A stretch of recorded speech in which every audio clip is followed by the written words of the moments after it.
Hello friends, dear students, आइए आज हम पढ़ते हैं इंट्रोगेटिव सेंटेंस के विषय में। तो शुरू करते हैं। ऐसे वाक्य जिनसे प्रश्न पूछने का कार्य किया जाए या ऐसे वाक्य जिनसे प्रश्न पूछा जाए प्रश्नवाचक वाक्य कहलाते हैं। जैसे क्या वह सो रहा है। ध्यान से सुनिएगा, पहला ये टाइप है क्या वह सो रहा है, और दूसरा वह क्यों सो रहा है, तीसरा हम कब जा रहे हैं, और चौथा होता है वे कैसे जा रहे हैं। और भी टाइप्स होते हैं, जैसे हम बता रहे हैं प्रश्नवाचक वाक्य के जो प्रकार होते हैं उनका वर्णन ये है। ये लगभग 6 प्रकार के होते हैं, 6 प्रकार से ज़्यादा भी होते हैं, लेकिन अभी आप इतना जान जाएंगे तो आपको सेकेंड ईयर तक कोई दिक्कत नहीं होना है। तो 6 प्रकारों में पहला yes no answer type question होता है। Yes no answer type question क्या होते हैं? ऐसे वाक्य जिनके पहले क्या आता है, इनका स्ट्रक्चर देखिए, क्या प्लस साधारण वाक्य और प्लस मार्क ऑफ इंट्रोगेशन, ये होता है। इसके विपरीत में हम क्या कर सकते हैं, लिख सकते हैं कि साधारण वाक्य प्लस, ध्यान से सुनिएगा, हम लिख सकते हैं साधारण वाक्य प्लस क्या और प्लस मार्क ऑफ इंट्रोगेशन। मतलब क्या कि ये जो क्या शब्द है साधारण वाक्य के पहले भी आ सकता है, साधारण वाक्य के बाद में भी आ सकता है, और प्रश्नवाचक वाक्यों के अंत में हमेशा प्रश्नवाचक चिन्ह का प्रयोग किया जाता है। ठीक। दूसरा होता है WH वर्ड टाइप क्वेश्चन।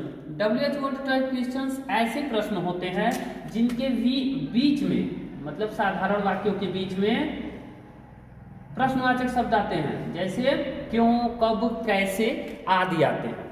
एक बात और कॉमन होता है, जो इस टाइप के प्रश्न होते हैं, जैसे ये है क्या वह सो रहा है, ये साधारण वाक्य के पहले आया हुआ है, तो इन प्रश्नों का उत्तर देने के लिए हम सिर्फ हाँ या ना कह सकते हैं। ठीक है ना, मतलब एक शब्द हाँ या ना में इस प्रश्न का उत्तर पूरा हो जाता है। जबकि जो WH वर्ड टाइप क्वेश्चन होते हैं इनका उत्तर हाँ या ना में, जैसे हाँ में या ना में नहीं दिया जा सकता है। देखिए तीसरा होता है विच और हुज टाइप क्वेश्चन। ऐसे प्रश्न जिसमें विच या हुज आए, जैसे मान लीजिए हम कहते हैं which book do you like.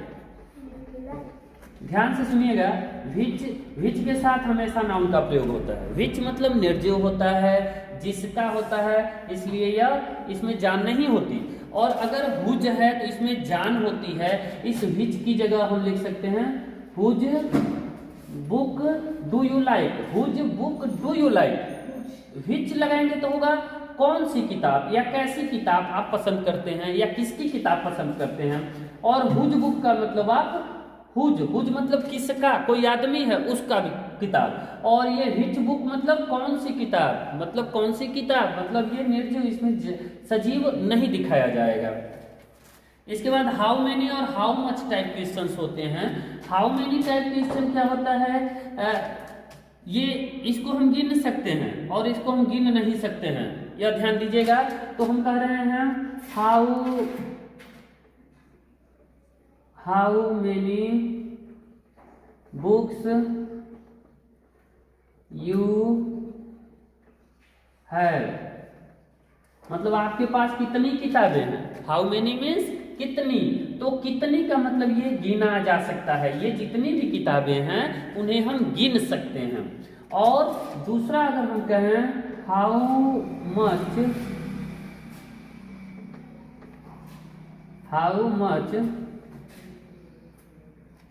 Milk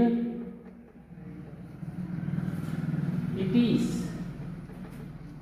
ऐसे हम कहें तो हम कहेंगे कि ये दूध है, मतलब कितना दूध है, कितना दूध है, तो 1 2 3 4 5 तो नहीं कहेंगे ना, लीटर में कहेंगे, ऐसे, मतलब इसको गिना नहीं जा सकता है।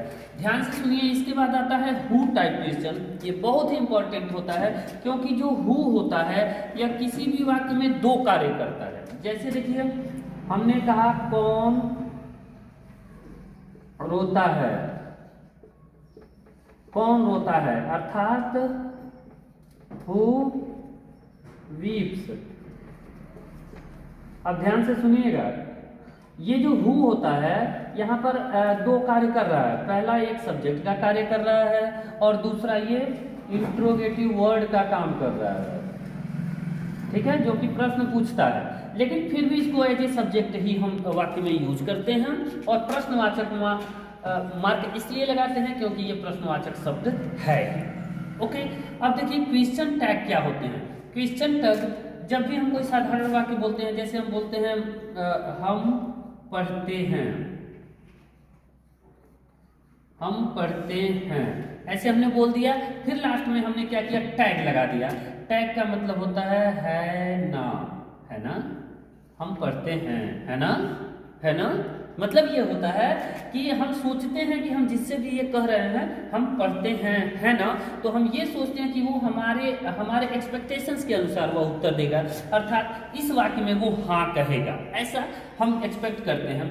टैग कैसे लगाते हैं, अगर हमने लिखा वी रीड तो हम क्या करेंगे, वी रीड के आगे हम सीधे सीधे ये खड़ी पाई लगाएंगे या फुल स्टॉप लगा देंगे इंग्लिश में। और टैग जब लगाना होगा तो निगेटिव होता है, क्या कहेंगे, डोंट वी, डोंट वी। समझ में आ गया ना। और लास्ट में मार्क ऑफ इंट्रोगेशन।